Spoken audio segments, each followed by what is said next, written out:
صلوا عليه وآله। আলহামদুলিল্লাহ, সর্বপ্রথম সে মহান মনি, আমাদের রব, আমাদের স্রষ্টা আল্লাহ জাল্লা শানুহুর দরবারে প্রাণ ভরে শুকর গুজার বলছি রব্বানা লাকাল হামদ হামদান কাসীরান তাইয়িবান মুবারাকান ফি।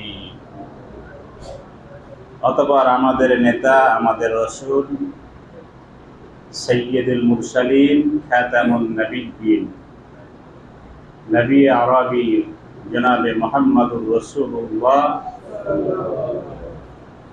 সাল্লাল্লাহু আলাইহি ওয়াসাল্লামের রওজা মুবারকে লাখো কোটি দরুদ ও তাসলিমার হাদিয়া বর্ষিত হোক। আবারও দিল থেকে বলি সাল্লাল্লাহু আলাইহি ওয়াসাল্লাম। সম্মানিত হাজিরিন, গত জুমা থেকে আমরা কুরবানির উপর আলোচনা শুনে আসছি। আজও কুরবানি বিষয়ে আমরা আলোচনা করতে চাই। আল্লাহ সুবহানাহু ওয়া তাআলা আমাদেরকে তৌফিক দান করুন, বলুন আমিন। কুরবানি হচ্ছে মহান ত্যাগের বিনিময়ে অর্জিত এক ইবাদত। এটা হচ্ছে আরেক দিকে হলো, এটা হচ্ছে খুশির বিষয়, আনন্দের বিষয়, আত্মতৃপ্তির বিষয়। যার মনে প্রেম আছে, ভালোবাসা আছে, আবেগ আছে, দরদ আছে, তাকে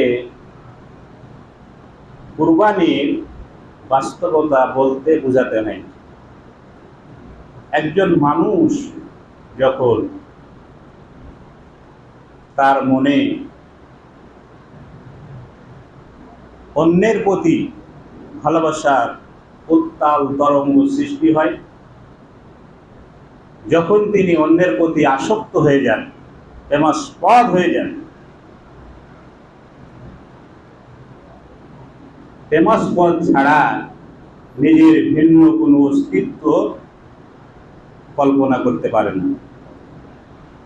এমতো অবস্থায় প্রেমাস্পদের পদতলে নিজের জান, প্রাণ, মান, সম্মান, এমনকি সম্পত্তি, টাকা পয়সা সব কিছু তার জন্য উজাড় করে দেওয়ার মাঝেই প্রেমিক তার আত্মতৃপ্তি খুঁজে পায়। কথা বলেন ঠিক কিনা? বোঝাতে মনে হয় পারেনি। সাধারণ ভাষায় বলি, একজন মানুষ যখন অন্যের প্রতি দুর্বল হয়ে যায়, মনে যখন ভালোবাসা জন্মে যায়, তখন তার জন্য মান সম্মান চিন্তা করে না, ঠিক কিনা? জান দিতেও দ্বিধা করে না, এমনকি টাকা পয়সাও দিতে, খরচ করতে দ্বিধা হয় না। এই যে মনের একটা অবস্থা, এই অবস্থার সমূহ যখন সৃষ্টি হয়, এই অবস্থার নামই কুরবানি। এই অবস্থার নাম কি? কুরবানি।